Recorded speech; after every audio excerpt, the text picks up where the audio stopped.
everyone, this is Car RayRob, where I'm Ray. And I'm Rob, and we want to welcome you to our brand new season of Say Hello to My Little Film.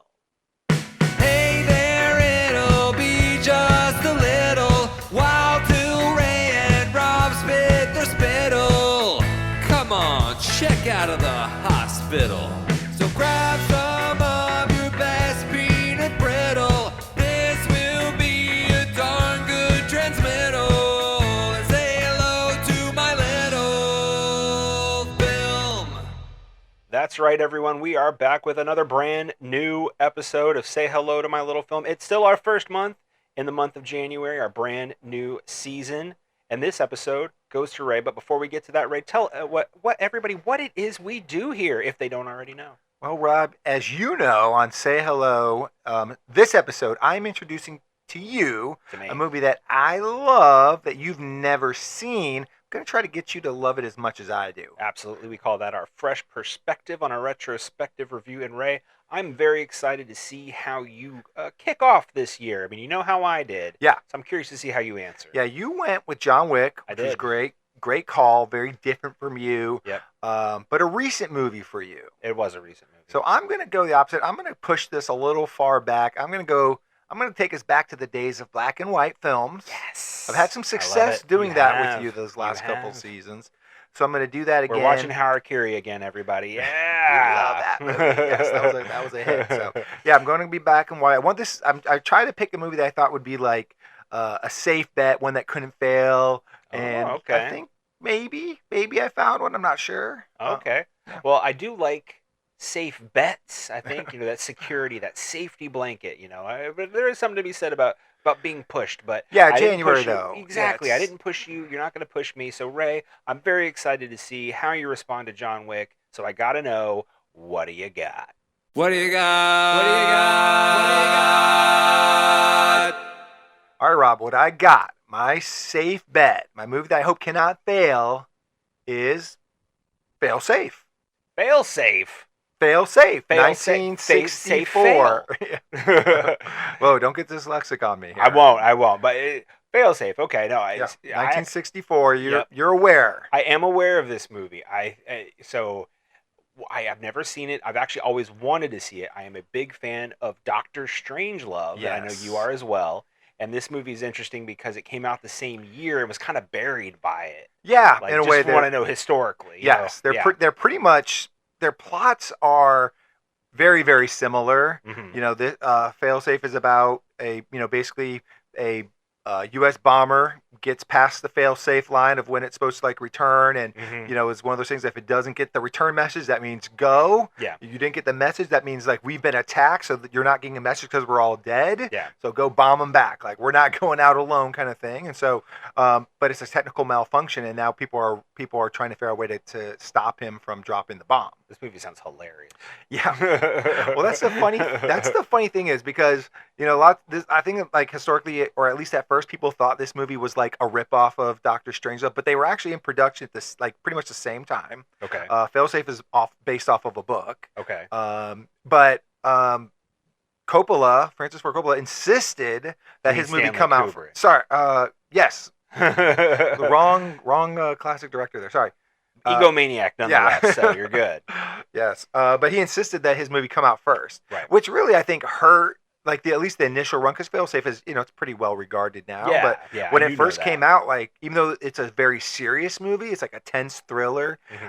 People were laughing because they were reminding of Dr. Strangelove and thinking they were supposed to laugh. So it really hurt. That's part of the reason why I kind of thought it was getting buried. Yeah.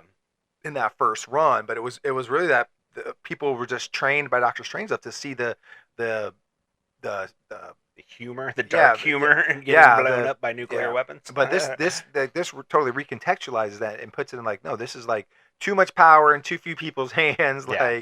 So it's doing it in a completely different way. Great cast, Henry Fonda. Of course. I've only seen Henry Fonda in a couple things, really, but they're all amazing. Sure. Or he's at least amazing. And Walter Matthau, a pretty young, middle-aged-ish Walter Matthau is in this. Frank Overton. He died at 407, so he must have been 200. Yeah, he actually he's almost wrinkle-free. What? In this. No, I don't believe that. Larry Hagman from Dallas is really good in this. So, Great cast, really tense. Sidney Lumet directed this, right? Yes. Okay. Yes, he did. It's got a great ending, I think. Oh. I think the ending is sets the movie apart in a really interesting way. It's not Slim Pickens falling on a nuclear bomb, riding it down. It is not. Okay. Well, it is not. Nothing can be perfect, I guess. So, the movie definitely goes its own direction toward the end for sure. So, yeah. I think you're gonna like it. Yeah, no, I'm very excited to watch this movie. I guess in my mind I thought it may have been more comical than and maybe that's exactly what you're talking about right now. Like I guess in my mind I thought it wasn't to the satire level, of Doctor Strangelove, but I thought it wasn't necessarily serious. So it's interesting to know that. It's serious. It's definitely serious. There's really, I don't think there's a joke in the movie. Sure. So, definitely, if you're watching this for the first time, use that as your context. This is not Doctor Strangelove. You can watch Doctor Strangelove after, which is probably the order you should watch them, in my opinion. Oh, that's fair. Kind of like the parody after the serious original. Exactly. I get that. All right, well, that is what we are going to do right now. Not watch both, but we are going to go watch Failsafe. I'm going to go watch it for the first time. If you have not seen Failsafe, we suggest you do the same. Pause the podcast. Go watch Failsafe. Maybe sneak in Doctor Strangelove while you're at it. Who's to judge? We won't Who's to judge? But then come back, unpause the podcast, and see if I enjoyed this movie as much as Ray does. Hope so. Ray and Rob are currently watching the film. You may be also watching the film.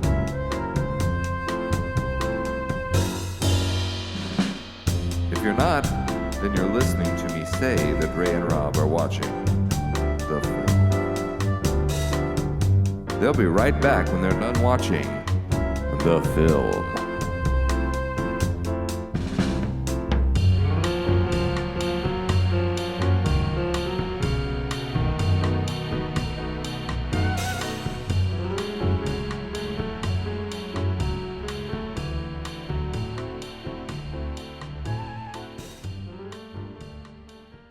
All right, guys, we are back. Rob and I have finished watching Failsafe. Rob, I got to admit, I'm a little surprised you were not chuckling at this knee slapper as much as I thought you'd be. Yeah, I'm not sure how anybody would have sat in that theater and laughed at any moment of this movie. 60s kids were different, man. I guess so. I guess you're coming off Strangelove. You're just, anything's funny. But, okay. So let's get this out in the air, in the ether right now.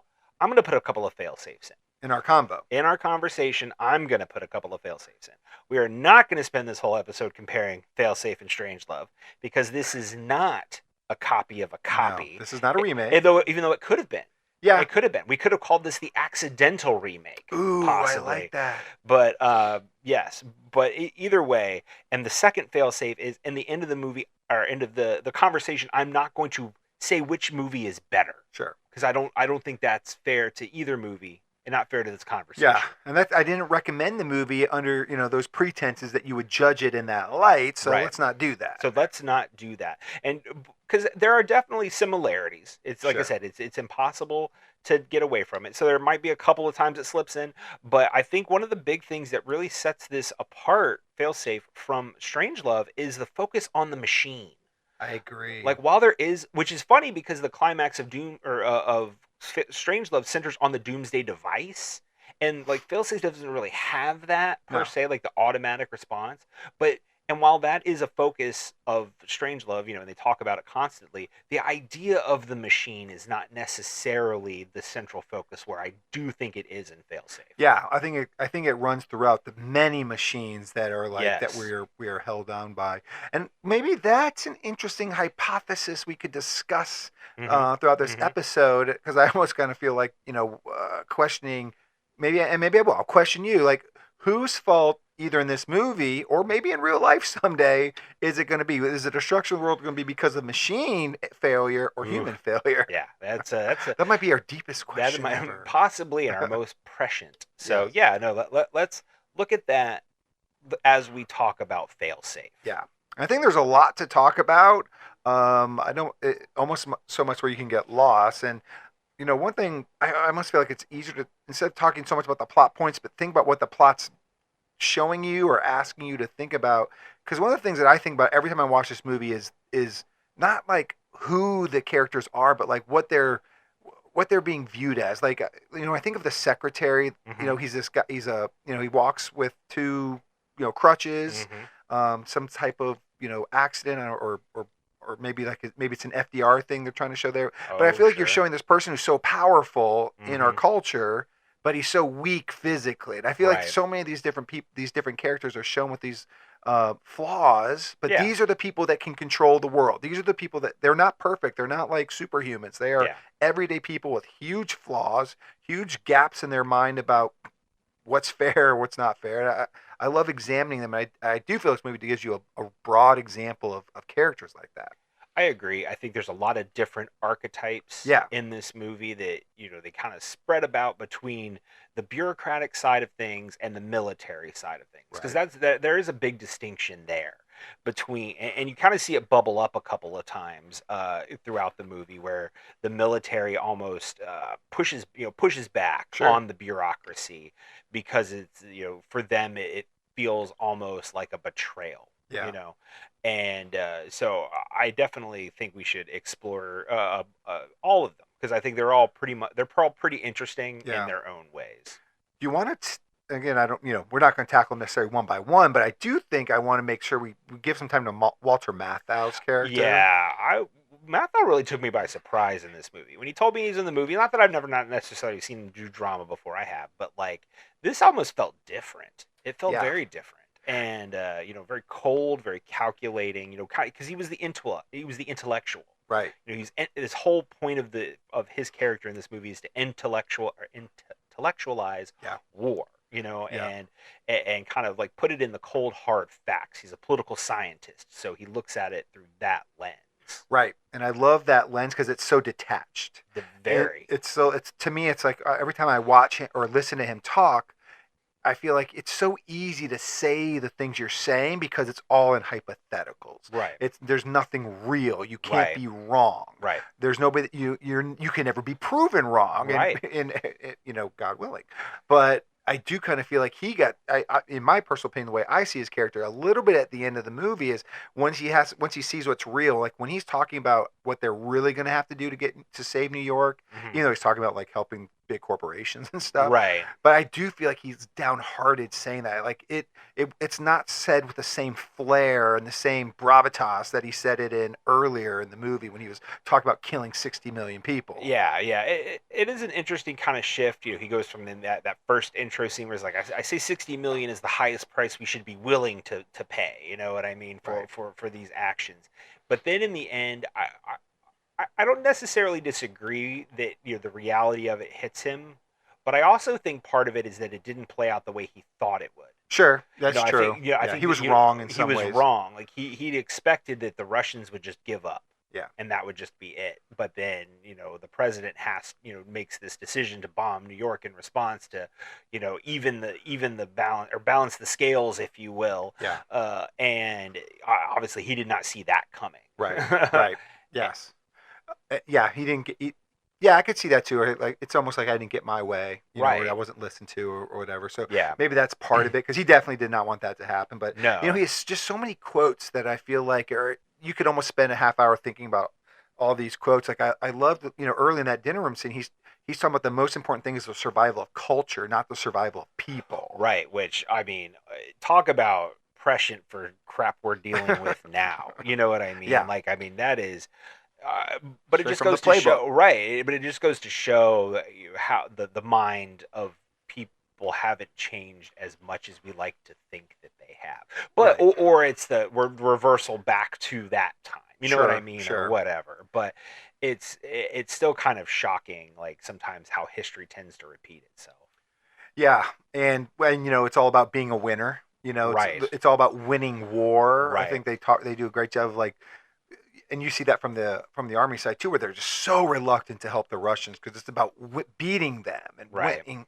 And then they are kind of worried if they're falling into a trap or not, or at least like a character like Colonel Sissio is. But it's like it's not everything's about being a winner here. Sometimes it's about doing the smartest thing and maybe sometimes the nice thing. But when all you care about is being a winner, and that's something we kind of deal with too. Like I'm better than you. Right. You know, this kind of, you know, we kind of are beat over people's head now. Who's good in our culture and who's bad, and don't like bad people. I just love when people like hypothesize about that. Yeah, and I think one of the interesting scenes with Walter Matthau is when Ilsa Wolf like asks him to drive her home, and then like she has him pull off, and it's it almost becomes like this.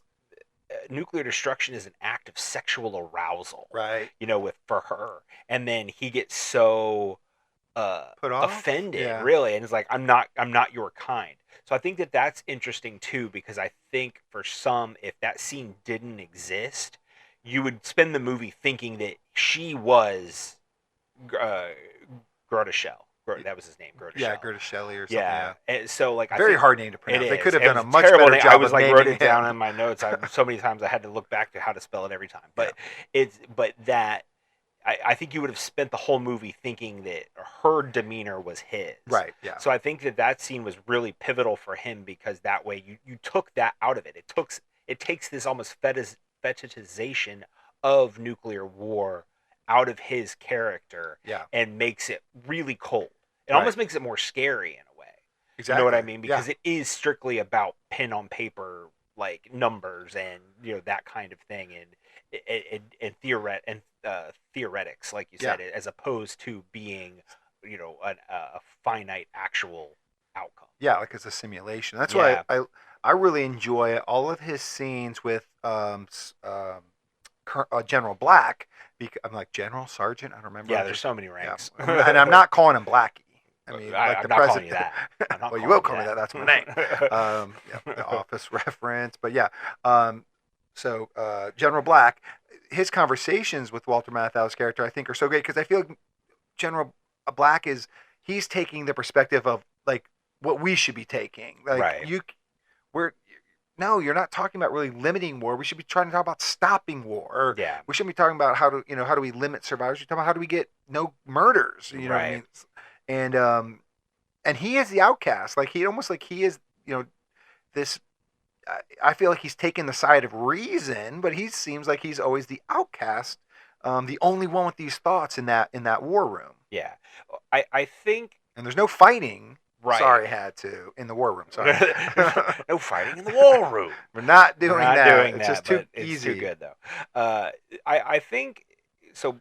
The Blackie's character, you know, I think for him, he represents kind of like that Eisenhower way of thinking at the end of World War II. Mm-hmm. So, I mean, Eisenhower has a famous speech that, you know, is obviously quoted quite a bit these days, you know, for various reasons, but it's basically centers on allowing the military-industrial complex to gain a major foothold. Mm-hmm. And I think that's something that Failsafe also really does look at, because you kind of see the real beginnings, obviously they existed before, but the rapid growth of like military contractors. Yeah. So, you know, they go through all the technology and stuff, and it's like, and it's all being supplied by these companies and that kind of thing. One of the guys is in the movie, like at that meeting with the secretary, because like, he knows or not the secretary, the congressperson. Yeah. I think it was a congressman. Yeah. And so, you know, he's there because he knows his machines in and out. Right. And all of that. So it's like he also has to sell the congressman on all the things that they're spending their money on. Right. Government contracts. Right, government contracts. And again, it's kind of like all of this new cutting edge technology, which obviously ends up coming back to bite them in the ass. Right. But it's money. It's just money on top of money on top of money. And, you know, I think it's not that obviously like Blackie's character isn't a pacifist, but he's more of a He's definitely not a pacifist. He's not a pacifist, but maybe he's more of just more of a realist, or an optimist, a realist optimist. Yeah, but is it? He's a real optimist. Yeah, I could go there, because I do feel like he is living in a fancy world. It's a fancy world we all wish we were living in, but we do know at the end of the day the people at the top are going to make the decisions that aren't always for the best. Right. It's going to be for its best for them, probably. Right. Well, let's shift to him for a second too, because you know, obviously, I don't know if you said this movie had a star, would you say he's it? Yeah, I think top billing, like if you go to IMDb, top billing is Henry Fonda, and he is for sure. 3/4 of the movie. He's in it quite a bit, maybe maybe half, maybe less than 3/4, but for a large cast, because it's not a small cast by any means. I do feel like Blackie gets kind of left behind a little bit in the second half of the movie until the very end. But I mean, I think the opening dream and and the finale centers around him. So let's so that's what I wanted to get to. The Matador. The Matador. So like the whole metaphor of the Matador, and so for me, I kind of see that as because at the end he says, "Who's the Matador? I'm the Matador," and it's because he's slaying America. Yeah, he's the bringer of death. He's the bringer of death, exactly.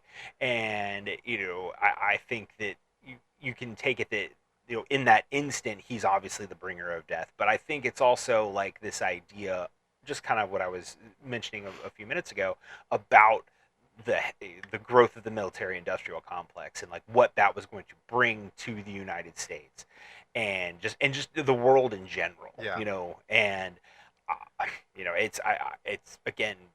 It just blows my mind.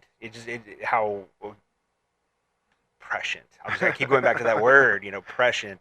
A lot of word this of the stuff day. really is right. It really do a shot is. every time Rob says the word prescient. Right. And I completely agree. And so speaking of these government contracts and the supply of these machines, we did want to center this question a little bit on the machines, and so kind of tackling this in order. We meet Walter Matthau first, and then we kind of get introduced to the machines, like the fail-safe. And so one thing I will say too about this movie, just like facts. You were talking about technology, and they talk about how good the technology is. Mm-hmm. The technology actually, I think when this movie was made, wasn't quite as good as it looks.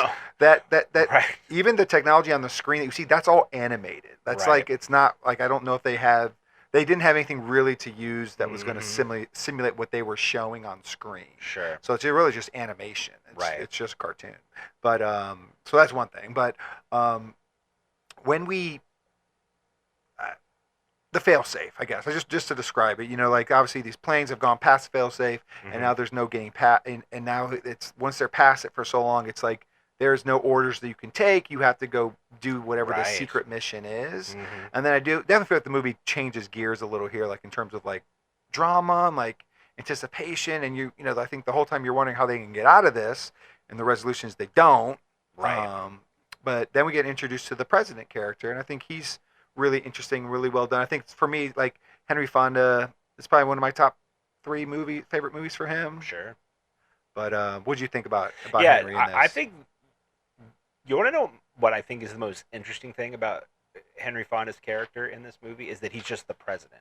That's it. He's just the president, and it's the same thing with the Russian counterpart, the chairman. So it's you can also possibly look at it as because this was made when it was, they didn't want to maybe be too similar to a living person or whatever. But ultimately, I actually don't think that's true. I think it's because this is just, it almost makes them kind of faceless. It kind of makes them anybody. You know what I mean? And it's like any president, any chairman, any of these people can fall into this situation. You know what I mean? And it's kind of universal. I guess there's a universality to it that I think is what that is ultimately supposed to lead to.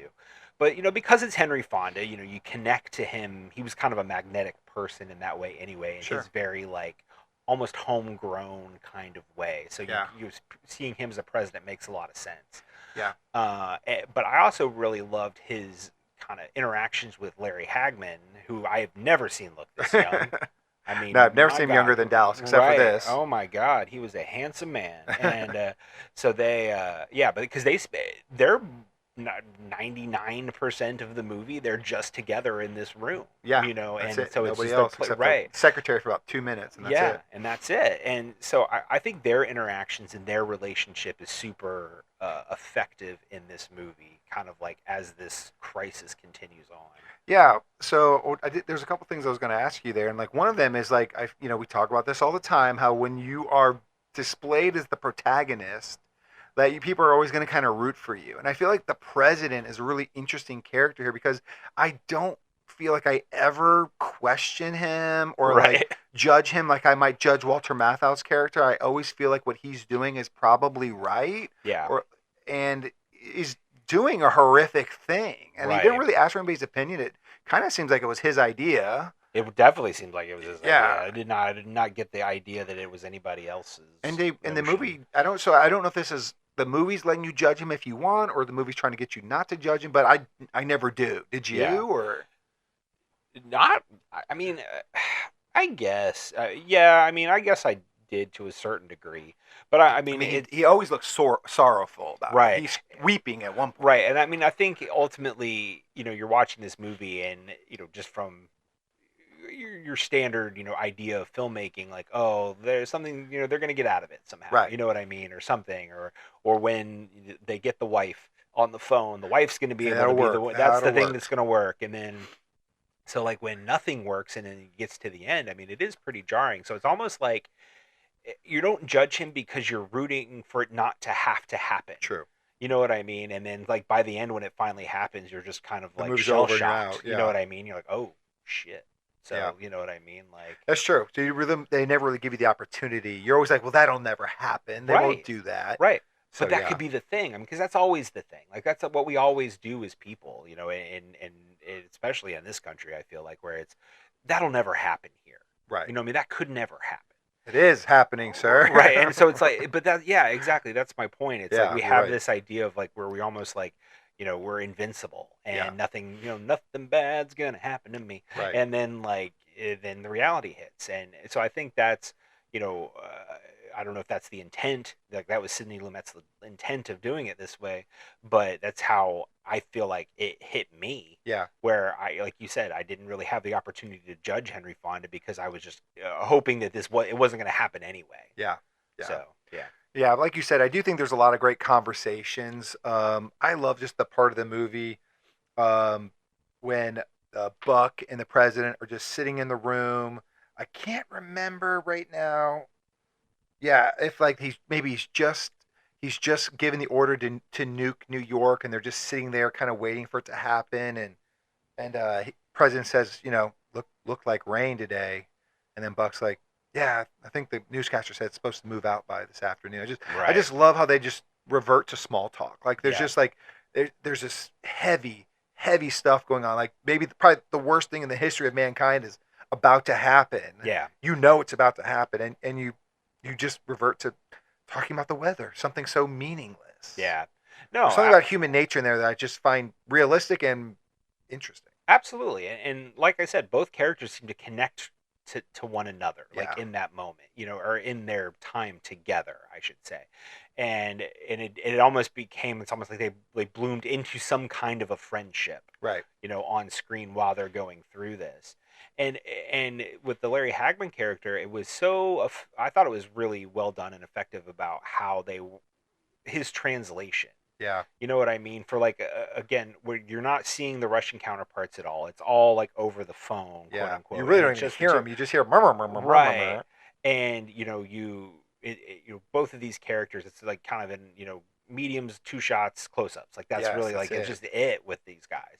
And I think the way that they were able to kind of a realism they were able to kind of get out of it, where like Hagman's like and so like paying attention or whatever, Yeah. and then he's like, he'd be like, his voice is different. He's Yeah, he's yeah. more he's firmer. He's made a decision, like or whatever, Yeah. and like things like that. Yeah.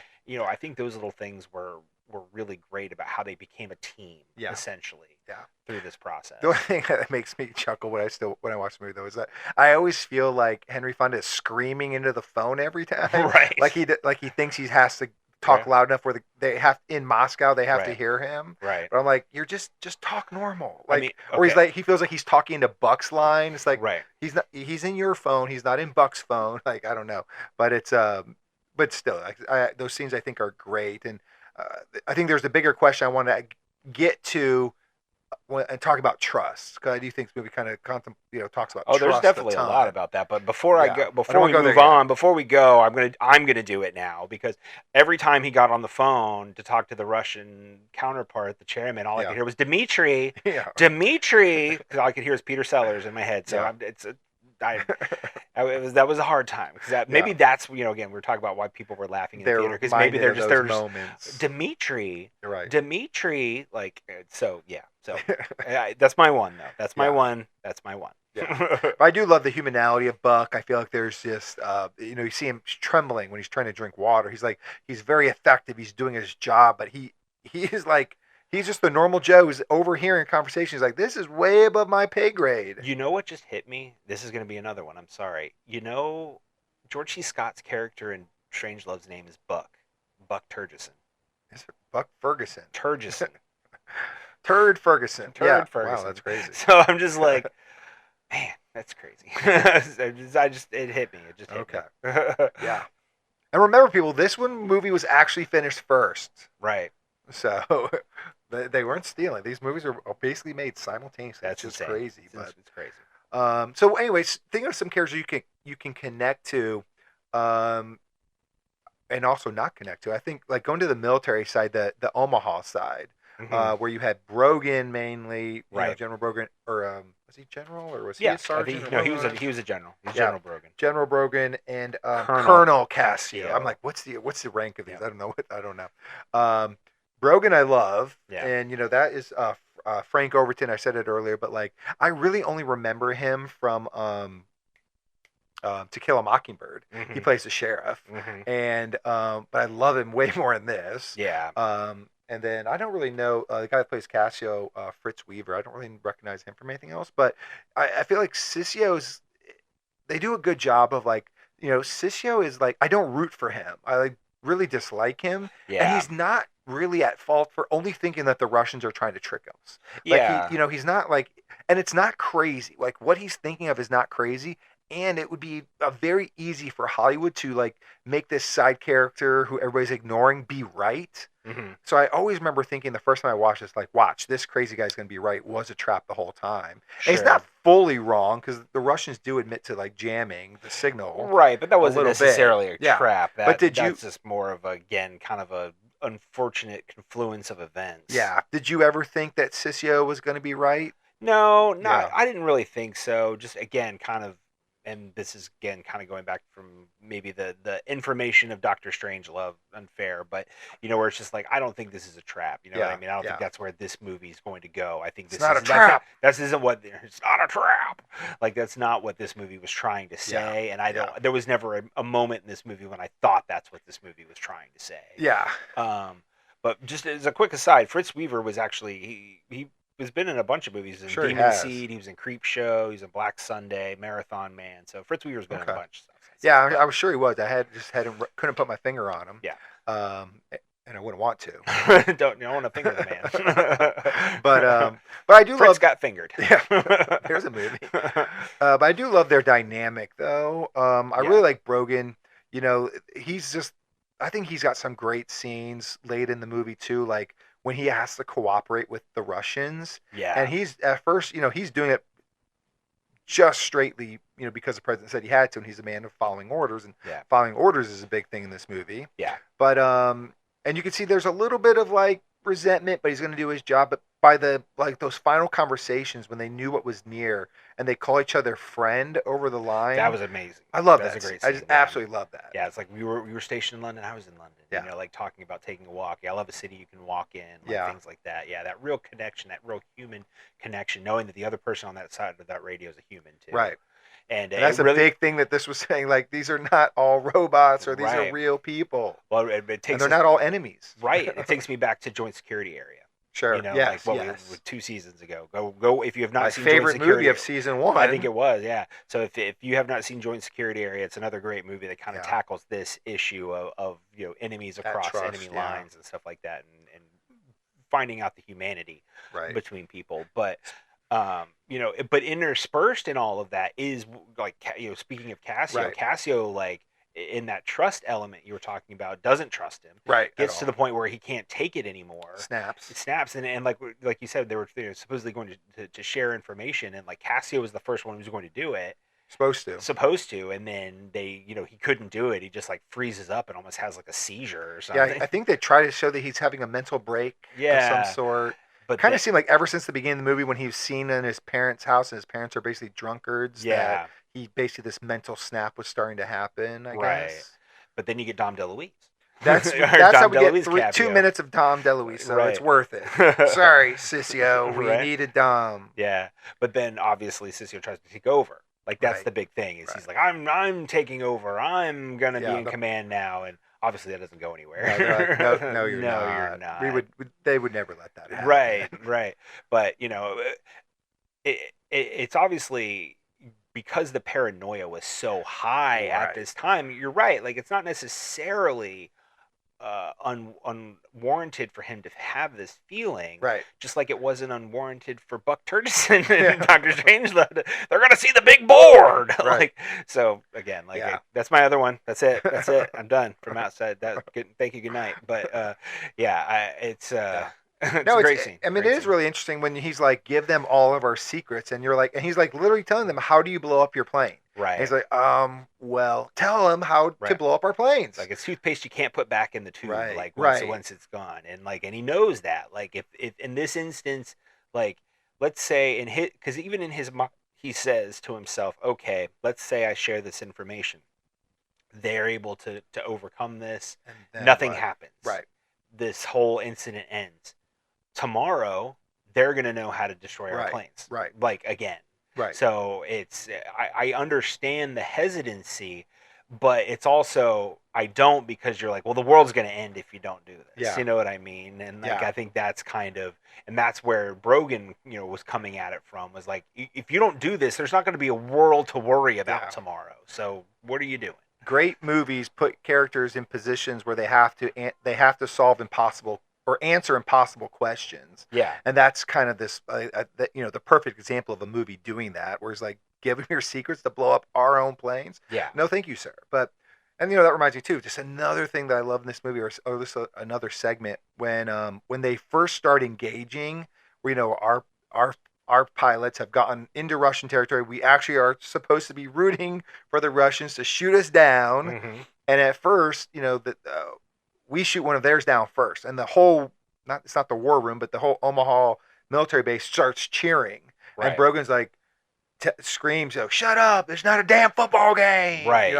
I just love that because it's like the natural instinct is we have to win this. Like, right. even though I know we're supposed to lose, I still want to win. Yeah. And like Brogan's the only one that's like kind of has I don't know how to phrase it, but he knows what the end game is, and he knows how to get there, and it's rooting against your favorite team. Yeah, reality comes and goes for a lot of these characters multiple times throughout the movie. Yeah. You know what I mean? Shifts, yeah, and it's just because again, like certain things present themselves, certain reflexes, like you said, kind of just overtake you because it's just how you're trained to react. Yeah. And I think that's the other element of this movie is just the training of these soldiers. Yeah. You know what I mean? Which is obviously when you get into the planes themselves and the pilots and like what they're going through and why they're doing what they're doing and ultimately why they don't do what they should do. Right. And it's that also kind of, makes you question a lot of that. You know what I mean? Like while you can, on one hand, you might be like, okay, like I guess I understand, like, in your mind, they're going to try anything and everything. But like if your wife's on the phone and like, there's no war, like, yeah. Well, I think they think that everything's been nuked. Like the reason why they can't get through is everything has been destroyed. And they do say a couple times like people's voices can be imitated. I don't know like why, or maybe she's being held captive because she's like, trust me, even if I was being held captive, I wouldn't lie to you. Don't do that. Yeah. I love her her plea. Yeah. And you see the pain on his face ignoring it. Oh yeah. But he just feels like, they say there's nothing to go home to. He just feels like, might as well do it. Right. Because if we had to lose, everybody's got to lose. Well, not only that, I mean, they kill themselves in the bomb drop, Yeah. Which is not typical of that. No, that's not usually how that stuff works. Like, Enola Gay made it back from Hiroshima. You know what I mean? Yeah. So I think he said something about not being able to climb back to the elevation or something. Yeah, like they stayed low enough that the bomb would take them. Like if they were, I guess maybe if they were too high, they'd come back on the Russian radar, so they just stayed down. But yeah, so there's that.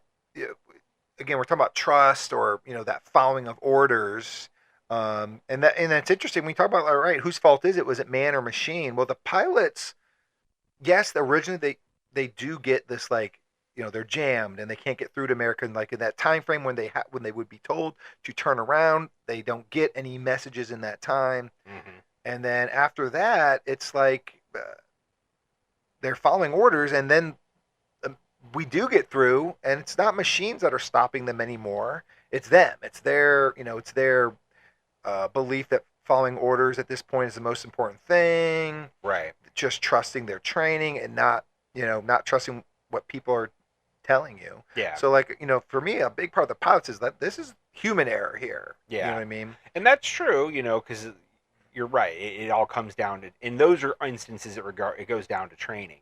But it's also, then like you said, the machines kind of got them to that point. Right. So it was like the jamming, then the mistakes with the fail-safe system and the fail-safe boxes and all of that, and then ultimately at that point it was, okay, we're not. Yeah. When we got into Russian territory, the Russian machines weren't good enough to overcome our machines, so we couldn't stop them all. Right. Yeah.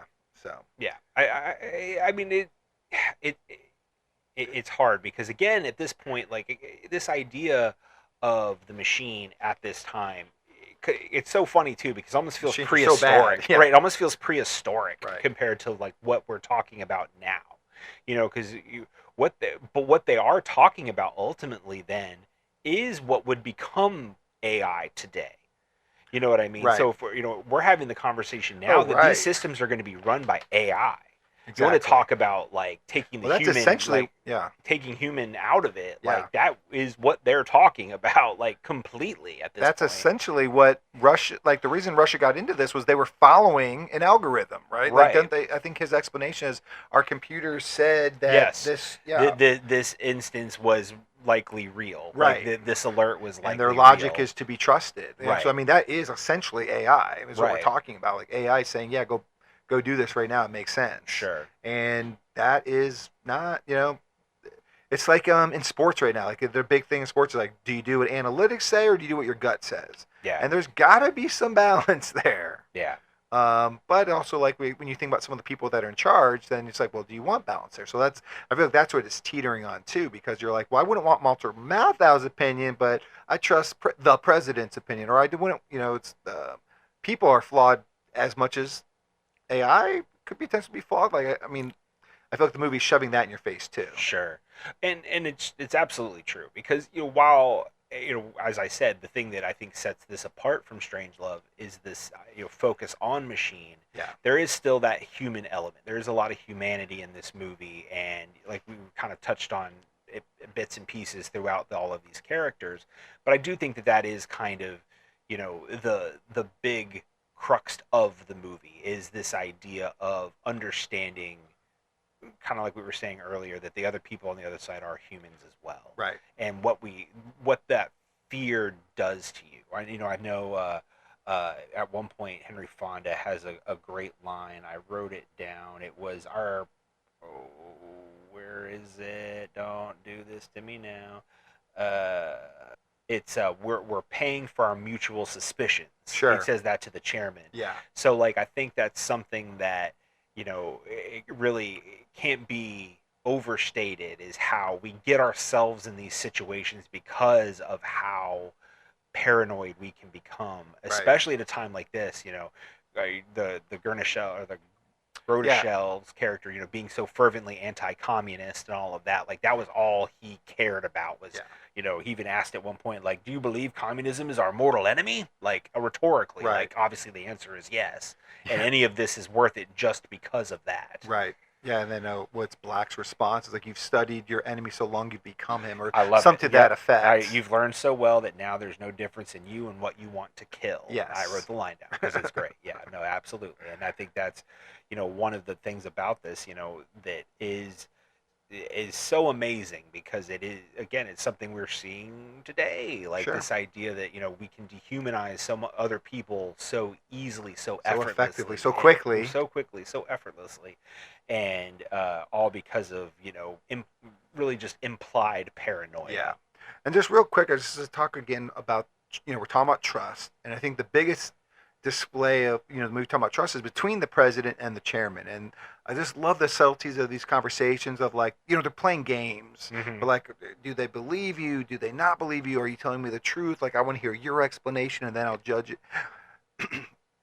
I just love how that goes. I just love how that proceeds throughout the movie. How, Henry Fonda and Buck are talking to the chairman and their responses. And, I don't know. I think it's well done for scenes like you said earlier that just have two people sitting in a room, listen to some voice. I just think they do so much about like working this relationship out. Like we have to get ourselves on the same side. We might be mortal enemies, and they kind of do. It kind of works in a believable way, but it doesn't matter anyway. Right. Yeah. That last conversation between the president and the chairman, like when they're on that kind of conference call or whatever, and that's when the president really kind of lays into the chairman, like chairman's talking about the machines, like, oh, it's mechanical failure, and like that's what the problem. And the president's like, no, like men are responsible for what happens to us, and like really kind of goes down that towards our question. That's kind of the chairman and the president are kind of having that conversation at the end. Who is it? And the way that they shoot it in the close-ups between Henry Fonda and Larry Hagman, was so, so good. Yeah. Like it was taut. It felt like you felt the tension of this conversation. Yeah. And it was really, like you said, for a scene that's just people talking on the phone, it was masterful. And I love that, like that one line where Henry Fonda said, we'll nuke New York, we'll do it. And then he's like, you'll do that. He's like, yeah, unless the gesture is enough. I love that last plea because it's like, that's where he wanted to get to the whole time. Right. Well, and he was like, he almost puts his head in his hands. Should I say it or shouldn't say it? I know the answer. And like the response, could you accept only my good intentions? Like if it was, he's like, no. If it was coming to New York or whatever. Yeah. So like it is interesting because it's easy for us to be okay with the bombing of Moscow, and I think that goes back to what you were talking about with Walter Matthau. Yeah, is like this idea of, he says we never would have struck first, purposefully, but accidentally. Makes a lot of sense. Let's go with this. Right, and he was like really pushing for it, like do a strike, like do these things, like he was so convinced they were going to surrender, and I'm just like in my mind, I'm like, are you insane? Like why would you think it? Like the entire Russian. Like they're just the Soviet Union is just gonna give up because like our bombers are coming in. Like what are you talking about? So like because he believes in culture is more important, and, and again these political scientists can live in hypotheses, hypotheticals. Absolutely, On the flip of that, though, another thing, a scene that really struck me with him was when they were talking about the sneak attacks, and he's like, well, they did it to us, or somebody else said they did it to us. At Pearl Harbor, like, and that wasn't okay or whatever, and he's like, the Japanese were right to do it, and like goes into this like analytical reason why.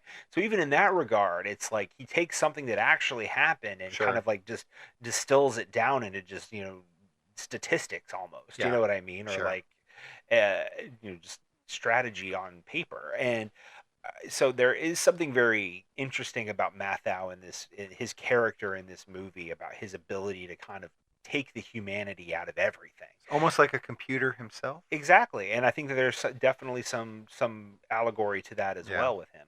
And but as you mentioned before, when he finally, like, it becomes clear that this is going to happen, that the president's going to bomb New York or whatever, he doesn't give pushback in any real way. No, it's mostly just disappointment again, and we can debate. I think he says like he can't, but again, was he like really under his breath, like he can't do that? But was it because he's like, do it my way, or or was it reality slapping him in the face? It's up to the viewer, apparently. Sure, apparently. But then he just like. But he does what he does at that point. He breaks it down into numbers, like what's it going to look like, and then, like you said, he gets to the point where he's like, "Oh, all the records of the largest corporations in the country keep their documents in New York, so we're going to have to, the retrieval of those documents is the highest priority.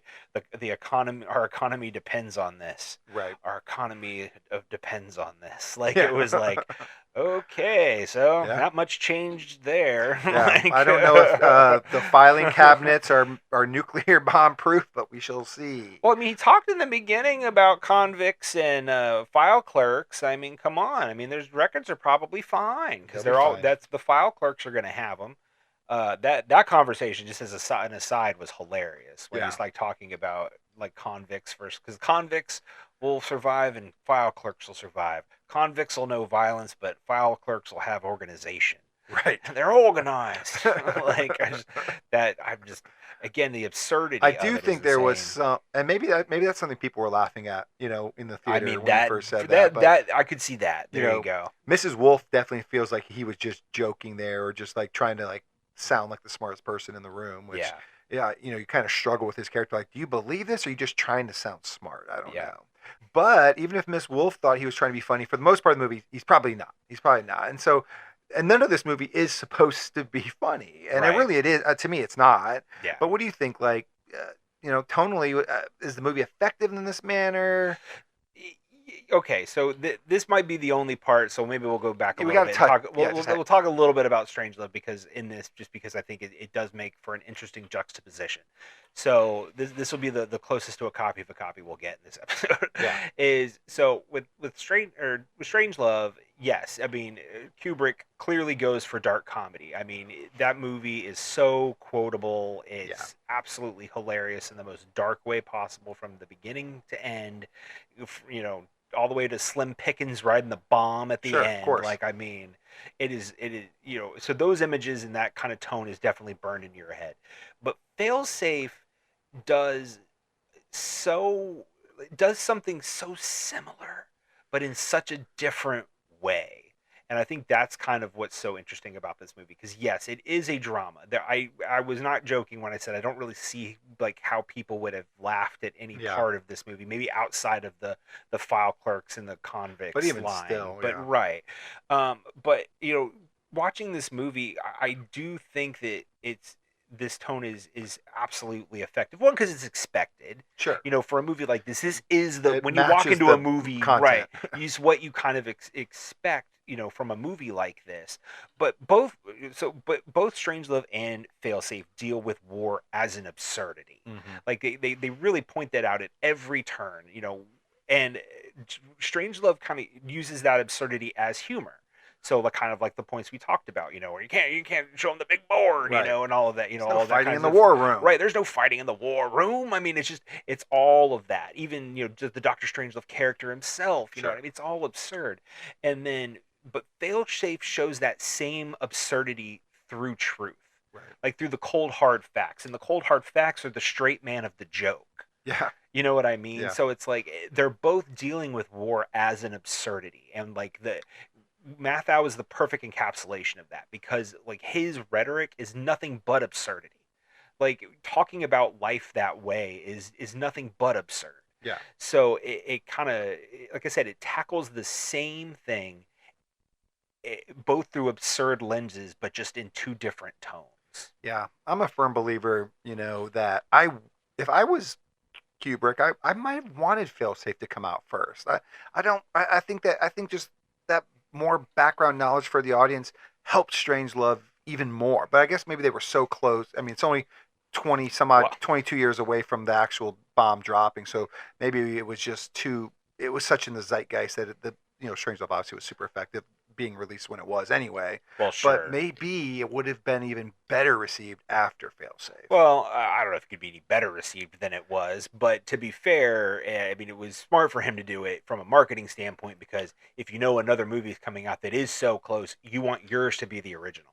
So when that movie comes out, it's you're the original that everybody's comparing it to. You know what I mean? It's you did it first. This is the next one. I know that kind of thing. I know a lot of people are like, we love Watchmen, particularly the graphic novel, but Definitely. a lot of people think the reason why the graphic novel was so effective was because there was so much background of real comics. Sure. And maybe the reason why the movie wasn't as successful, even though it's almost a direct copy of the graphic novel, is there weren't enough of that like hearty, like good-hearted superhero movies to really play off of yet. Sure.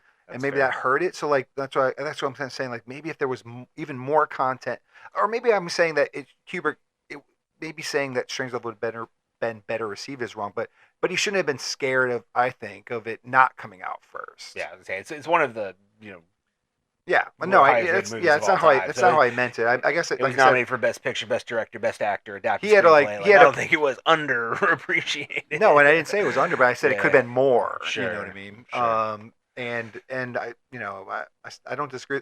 I guess I feel like he didn't have to play the big shot card and like demand that his movie come out first. Like just let things happen naturally, Well, and I don't think it would have affected Strangelove at all. I don't know if it would have affected it, but like I said, I just understand the idea for him probably wanting to say like, I want, mine's the original. Yeah. You know what I mean? Not being compared to something else. That thing's being compared to you. Well, we still So. know today that which one was done first, and I know it was fail-safe. So, well, there you go. So there you go, Keep that in your Stanley. keep that in your back pocket. Well, let's answer the question because I feel like there's just, I almost feel like you could dissect every conversation in the movie Fail-Safe absolutely. and like have a, have a college class talking about every sentence of this movie because I think every sentence is used really effectively in doing something, but we don't want to do that. So let's answer our question, and it's tough. And, again, maybe we got sidetracked too much, and I need you to sum everything up for us perfectly here within the next couple minutes, please. But we were asking, who's really at fault here? And maybe someday who will be at fault when we destroy ourselves in real life? Is it going to be man or machine? Or was it in this movie, man or machine? So, as we said, that is what the crux of that last conversation between the president and the chairman is where does the blame lie? And the president firmly says, men are responsible for what we do to ourselves. Moscow maybe thinks men more are responsible machine. for what happens to us. So, I tend to definitely agree with that sentiment. But as we've said, the way that they kind of dissect the way that machinery is being used in the in warfare in this movie, it becomes very complex. And the guy even says, I think one of the guy I had mentioned earlier, the guy that was like from the company or whatever, is like the more complex an electronic system gets, the more accident prone it becomes. Right. So it's like he's even talking about the flaws within this system. That they're making decisions at such speed we can't correct it because we don't know what it is, or it's it's doing too many things at once for us to even diagnose. Right. Exactly. So it's a situation where we know the flaws in the machine. Right. But we become more and more. They in the movie were becoming more and more reliant on them. Yeah. And but as you said, as the counterpoint to that is, I do think that there was a certain amount of machine, in the humans, in the humanity in this movie. So talking about Walter Matthau and the way that he looked so cold and and the lack of humanity, kind of like in that where he was looking at everything so analytically, and unable to kind of see people outside of labels or outside of numbers or whatever, just statistics, excuse me. And so I think that there also is a certain ambiguity to man and machine in instances like that where we kind of make ourselves a machine. And then you have like the Blackie character who is kind of trying to ground everybody in humanity. Letting everybody know that there is a tomorrow, and what are we going to leave for tomorrow by doing this today? Is there anything going to be left for tomorrow? And and that is one thing that is interesting about this movie, compared to Strangelove, and I will, my last reference to the two is that Strangelove does kind of end with the idea that the world is going to end because of the doomsday device. That Russia automatically responds, and it's basically, that's the end of the world, more or less, because it's going to blow up the world. This is less finite because it's like Moscow was bombed, and then they say, okay, well, we're going to bomb New York, and then that's supposed to balance the scales. Yeah. So does that mean the rest of the country will be saved?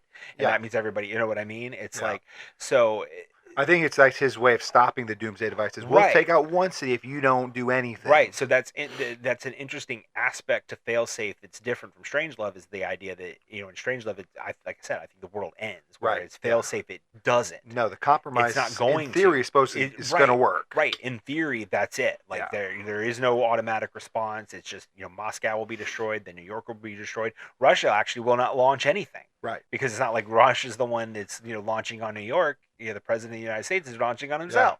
So it's that kind of thing. They'll probably take credit for it, I guess. Or, I don't know. Maybe, yeah. But it's just, again, it's one of those things. Like so there is. I'm not saying that the stakes are less because that's unfair to say. Like you destroy the city of New York, that that's nothing. Yeah. But compared to the entire world ending, which there we go back to the machine. You know what I mean? We're right. they're like, okay, well, New York, it's just New York. It's one city. Will you miss it? The whole country, will you miss it? The whole rest of the country will still exist. Yeah. But those are the things that this movie is kind of like making you tackle. But going back to the machine element of it, they even in that conversation with the president and the chairman, the president says, we've let our machines get away from us. And I think ultimately in this movie, I'm going to I'm going to side with the president and say it is man. Mm-hmm. Because at this point, machines are still very much tools. Right. Yes, they do things in, our, in our stead, in ways, but it's still kind of rudimentary. You know what I mean? It's still like under our control to a greater degree than it is now. Yeah. So the second part of your kind of point of where it goes in the future, if it becomes AI, then it's definitely going to be the machines. I've seen Terminator. I know how that movie ends. You're right. So in the future, it becomes AI. Machines are definitely going to kill us because they're going to be like, you guys are awful. Well, Rob, I fully believe that some humans will destroy us before we get AI to come to those full capabilities. That's fair. That's probably fair. But that's probably fair. Well, that was a great answer to that question. Oh, sure. And now we need another great answer to the next question. Sure. And the ultimate question of this show. And it's not which is better, Dr. Strangelove or Failsafe, because I refuse to answer that question. We would never ask that, even on a copy of a copy. That's not what we do. But so we're not comparing it to Dr. Strangelove at all. We're holding this movie in its own merit. Did you like Failsafe, and would you recommend it to other people? Did I like Failsafe? You like nuclear bombs destroying cities? That's the real question. It is. That's what I'm going to say if I say this. That's the logical trap that I'm in. No, did I love Failsafe? Yes. Yeah. I loved Failsafe. I'm so glad I finally got around to watching Failsafe. Like I said, I was a Strangelove fan for for a long decades at this point. Yeah. And that was never the reason why I never watched Failsafe. Right. It's just one of those things where I never found myself with the opportunity, at the right time to watch it. Sometimes the movies just find you, and that's how it was in this instance. But yeah, no, this is a really great movie. It's a great juxtaposition. I mean, hell, do it as a double feature. Do a Dr. Strangelove Failsafe double feature. I don't care how similar they are. I think you kind of get the whole picture with both. I think the cast really was spectacular and a lot of nuance to a lot of the performances that I thought were just, like I said, super, super great. Larry Hagman, Henry Fonda's arc was so good. The way their scenes were shot is just top notch. General Black was great. Matthau, like I said, this may end up being one of my favorite Matthau performances. Sure. In all honesty, just because it's just so different from how you think of Matthau. Yeah. I think that's such a huge part of this. It kind of took me by surprise in that regard. Star of the movie Dom DeLuise. Well, he is in one other scene. He's the guy that pulls out the blinking failed machine and he puts it back in. He couldn't have done that without Dom. They couldn't have done it without Dom. They'd have been sitting there for hours waiting if they didn't have Dom. So yeah, no, I think Failsafe is a really great. I'm not going to call it a companion piece because that's BS. It's great in its own right. Sidney Lumet, obviously. I mean, you're going in knowing Sidney Lumet directed this movie, and who knows, this may end up becoming one of my favorite Sidney Lumet films. You know, I mean, that'd be great. I love a lot of his movies. You know, obviously 12 Angry Men, Dog Day, Network, The Verdict. I mean, there are just so many great movies that, you know, Sidney Lumet has done. And, you know, now I can count Failsafe as probably up there as amongst my favorites. Well, everybody knows I love Failsafe. So glad. You love Failsafe. Of course. But I need to know what else you've been watching before we get out of here. Some things I loved. Some things I just got through. You made through them. Yeah. Okay. So, you know, I always got to plug docs. I'm a big doc guy. I watched the Winston Churchill doc on Netflix. It was a 4-parter, so it was pretty in-depth, pretty cool. Called Winnie Churchy. Yeah. Yeah, he's a winner. He's a winner in a weird way. But you know where he didn't win at? Gallipoli. And we did the movie Gallipoli. Did Gallipoli, so if you guys know true. nothing about Gallipoli, watch that podcast. So I watched that. I watched the show The Lowdown. With Ethan Hawke? With Ethan Hawke, Yeah. because as we know, that is supposedly takes place in the Reservation Dogs world, and Which we're is huge awesome. fans of Reservation Dogs. I just rewatched, and I saw on IMDb that the actress that plays Willie Jack, Paulina Alexis, was in The Lowdown playing Willie Jack, probably my favorite character in Reservation Dogs. So I was like, well, I'm definitely going to watch her in another show. And she is literally in the show for 1 second, and it's the very first second of the show. So for 10 episodes, there's I'm just waiting for her to pop up, and she never does. It's very frustrating. Weird. Yeah, I was very frustrated by that. I guess it's like a favor she did, because it's like the same creator. Just kind of showing that the world is similar, but not exact, because some of the work, it's more anthology style, I guess you would say, in that way, because there's characters that are from Reservation Dogs, but they are not playing the same characters. But so anyway, The Lowdown was a great show. Ethan Hawke is really good in it. Yeah. It was fun. It's completely different than Reservation Dogs. It's so much more of a mystery and thriller-ish type show, but with a pothead with a heart of gold at the center kind of thing. So it was a good show. I do recommend it, but if you are a fan of Willie Jack, don't. Was he as good as he was in Gattaca in it? He is top. I would say this is really good Ethan Hawke. He is pushing it. He's working. Is there anything but really good Ethan Hawke? Not recently. So it's I mean, he alone, he does make the show for sure. Some other great performances. I can't remember the name of the actress that plays his daughter, but she was in that Star Wars show with all the little kids that was pretty good. Skeleton Crew? Yeah. I never watched that. Oh, you never did? I never did. Oh, wow. Okay, I need to go around to it. Well, she was in that, too. But she was really good in this. She definitely shows a lot more range, obviously, than Skeleton Crew. Surprised you never saw that. So some movies I knocked out. Spinal Tap 2. R.I.P. Rob Reiner. Yeah. Amazing, man. But I will say that the movie was fine. I kind of It's one of those things, there's no way you're going to live up to that. Yeah. It's impossible. Yeah, it was impossible to live up to that. But they try. That it's so much a movie that's based, I think, on improv. In the moment, there's ideas, scenes, and you finish the scenes. And I feel you can kind of see their age. Maybe improv's harder probably when you get older. Your brain doesn't work as fast. Yeah. And, so I don't know. The stuff was cute, but it wasn't really funny for the most part. So I get that. Not as iconic any stretch. Speaking of not that funny, The Naked Gun. I watched the remake of that. Yeah. I like the idea. I'm kind of surprised you did that, actually. Yeah. Well, and I had heard all the best parts were in the trailer. Everything else is not that good. And it's, for the most part, it's true. There was some stuff that kind of worked, but it's just in this desert of stuff that doesn't work. Right. That it was just not funny or too on the nose. So Barbed Wire's a better Pamela Anderson movie. I would reckon to say that. I think that's fair. And then the big thing that we have not really talked about, we're a little not quite as timely as we usually are with this part of the show, but Stranger Things finishing up. Oh yeah, we talked about part 1. Yeah, sure you did. I think everybody finished it within the first couple days. For sure. So I will say, in regards to Volume 2, since we only talked about that, I thought it was fine. Yeah. I know it's got a lot of heat and stuff. I feel they maybe undersold some things like superpower Will, superhero Will. Feels like they walked it back as soon as they gave him powers. They walked it back a little. Yeah. I think there was some great stuff in those episodes. Mm-hmm. But yeah. But then I thought the finale did a good enough job. It You know did what I it mean? needed to Yeah, do. it did what Like it that's need- the thing. Yeah. It did what it needed to do. Yeah, I think so. I think it wrapped things up.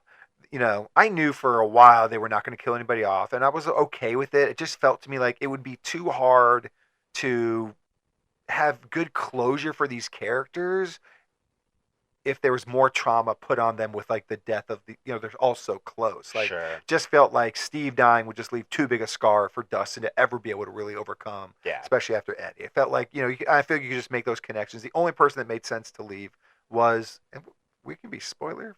We can do Sure, spoilers. a little spoiler, yeah. 11. Yeah. If you believe she left or not. Right. I think that just made the most sense. Make it ambiguous, I guess. Yeah, I like the idea of making it somewhat ambiguous, but because in my mind I think she is gone.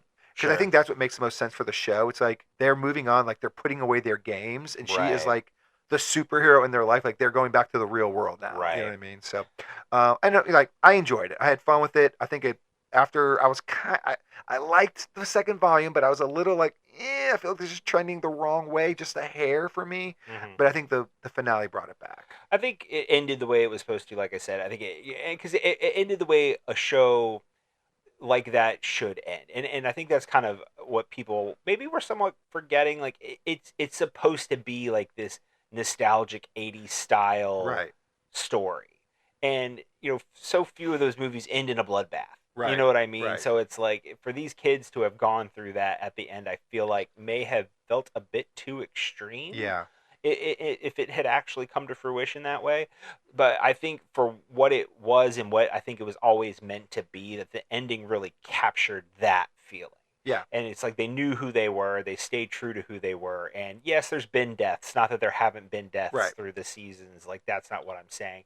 But it's not like this hardcore horror sci-fi show that I think some people kind of paint it as sometimes. Mhm. So I think that in that regard, I agree completely that I think they did kind of rebound a bit there in that finale episode. It was a little bloated, but Sure. it was always going to be. Yeah. You know what I mean? I feel it almost seems like the end of the Lord of the Rings. Yeah. You know what I mean? Well, Where they it's like said you they got were. so many I things saw the to- Duffers say they were very inspired by Return of the King. It's like, well, Yeah. yeah. Well, in that movie it was 10 hours. This is 50 hours. So yeah, they get an hour to wrap Right, it up. exactly. I think it's fair. I agree with that. What else have you been watching? So I have a couple docs too. So I know Ooh, you've been docking it. a couple. So we watched the John Candy doc, which you had mentioned in a previous Right. episode, and I really loved that. Great. I was crying within the first 5 Yeah. minutes, which I'm just Yeah. like, what the hell? You're supposed to cry at the end, not at the beginning. This So is gonna that be a was- long one. This is going to be a long one. So, but I really liked the way they did that. I thought that was just a really great documentary. We watched the Being Eddie, the Eddie Murphy documentary. Okay, I have not checked that out. It was interesting. Like it's a documentary, but like not like a biography almost. Uh-huh. Like they do that, like where it's like they go through his life and all of that. But I would say it's much more about like dissecting who Eddie Murphy is, and Hmm. even now, you know what I mean. But I will say one weird thing about this documentary is it feels like Eddie had a lot of control over it. Those are tough. Yeah, where it seems like you could tell like he wasn't necessarily like he was going into detail in certain places, and then there was definitely stuff he didn't want to talk about. Yeah. And then it was stuff that was like the director was like, let him just riff for like 5 minutes and like an interview portion where it's like he's telling like these crazy stories or whatever, and he's just letting him go. Right. As opposed to something that was probably would be a little more concisely structured, edited, yeah. right? But overall, I think it was a good documentary. It makes I love Eddie Murphy. I've always loved Eddie Murphy, and I still love Eddie Murphy Yeah. at the end of it. I think that's really what you take away from it, and he's an interesting guy. I think Yeah. that's kind of the where it kind of falls in the end is like he is a very interesting person. Like I think I just felt like I've seen docs on him before, so I was like, what am I watching this one for? I mean, like I said, I would recommend it just because, like I said, it's not like just a laundry list of factoids. Yeah. Like you are really kind of getting him because Yeah. he's in it. Some stream of for consciousness the from him, I mean, too. he's in it the entire time. And, Yeah. and you know what I mean. So it's like that you get more Eddie than maybe some other kind of like more info based docs would Yeah. be. Like Candy was because he was post. Right, alive. right, exactly. Let's see. We also, Mr. Kitty Kaiju and I and his mom watched Tron Ares. Okay, anything good to report? So I will say it was better than I thought it was gonna be, which is, maybe it's saying something, maybe it's not. I think people are a little harder on Legacy than I might have. I might be. I think I enjoyed Legacy more than maybe some other people did, but Ares I think had some interesting ideas, and I didn't even necessarily mind Leto in it as much, but I think there was just certain elements of like this kind of push to AI almost, because that's Yeah. really kind of what Ares is about in a Yeah. way, because like that's what Ares is like as a character. Sure. That it's like they were kind of like inching to say something and then didn't really say anything Yeah. at the end, like kind of, I don't know, it was very weird. So but the funny thing about it was very obvious they wanted to make another movie after this, and I've heard they are not making another movie Yeah, after well, this. bombed. I think it bombed. Right. So like that kind of sucks, because I feel like maybe they thought they had more time to say what they wanted to say, Yeah. and they're not getting it. So that, I think, isn't necessarily their fault. I kind of feel like they were going down the Westworld trap, or maybe not it's a trap. It's just like it felt like it was mirroring Westworld too much. Where it was like we're in the system or we're in the environment, then we're trying to get out, and now we're out. Like it felt Right. like those were the 3 movies, just like those were the 3 seasons of Westworld. I get that, but I will say, as far as like And the third Tron in the season's real not good. world, like those sequences weren't as, it wasn't as much of the movie as you would think it would be. There was, a bit in the actual like grid itself, Okay. and they even do like a throwback grid, which is like really cool. But Well, yeah, I heard it looked beautiful. Like Yeah. it still looks great. oh but it's yeah, just- absolutely, yeah, it still looks great. And like I said, I almost wish that they had, but taken the chance and maybe made one more, and it could have tied it all together a little bit more. But it is what it is.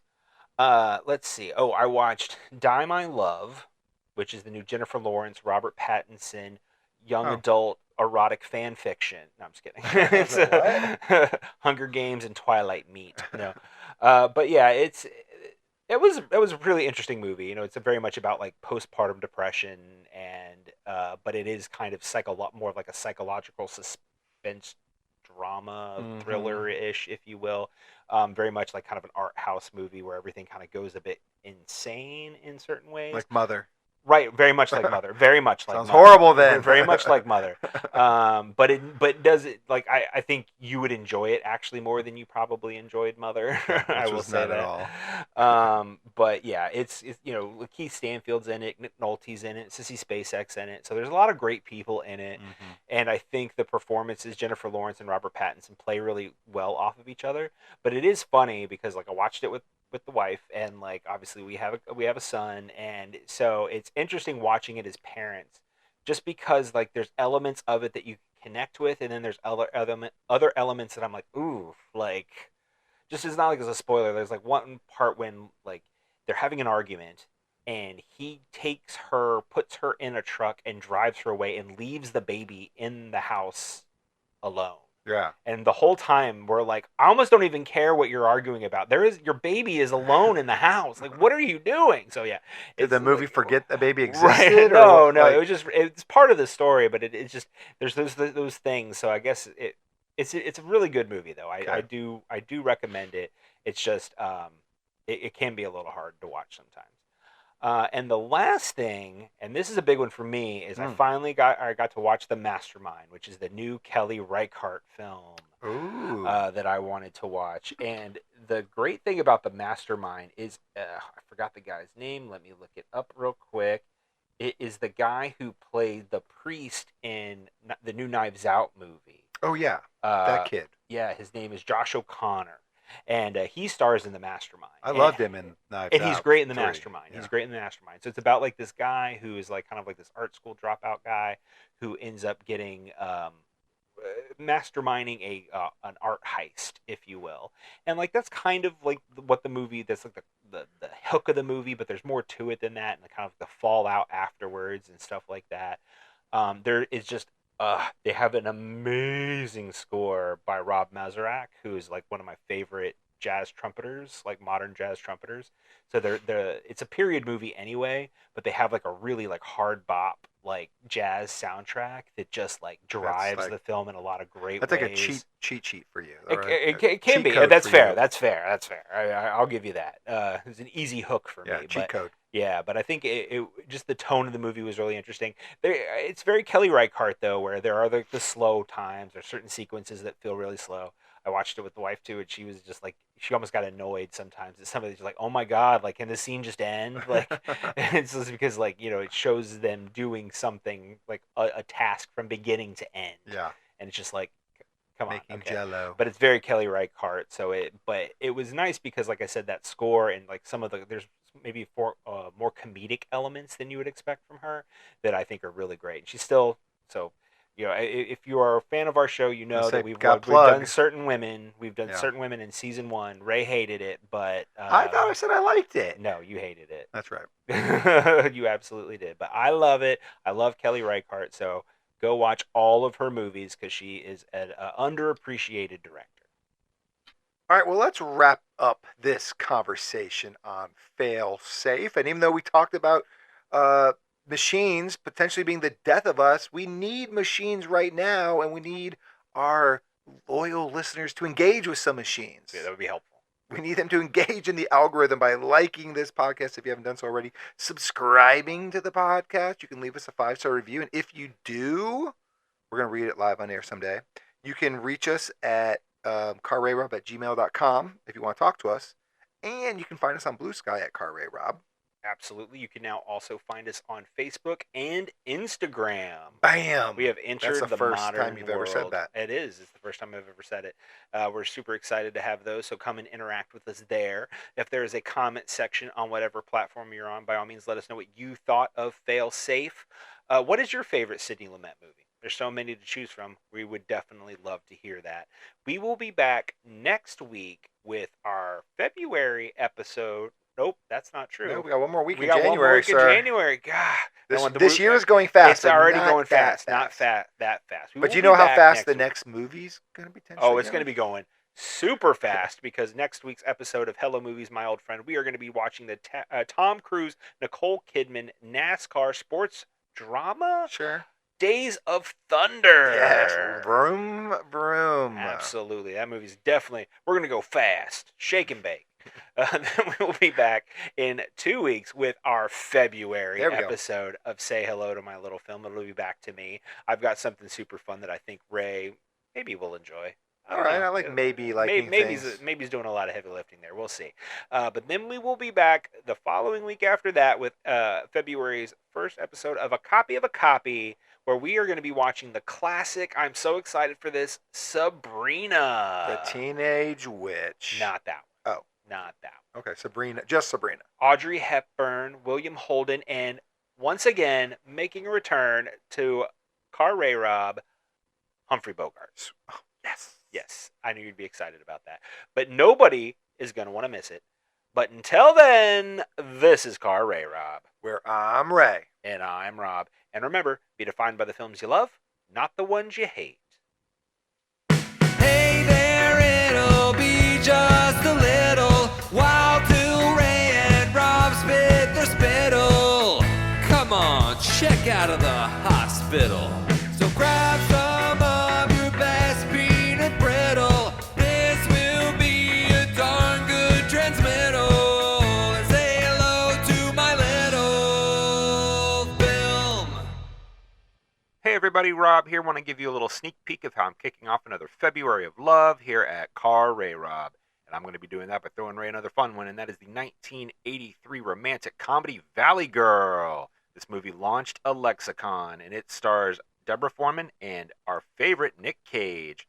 It holds a special place in my heart. It's a favorite of my sister who introduced me to the movie a very long time ago. So now I get to introduce this movie to my brother from another mother, Ray, and I'm very excited to do that. If you have not seen this movie, check it out, and we will see you then.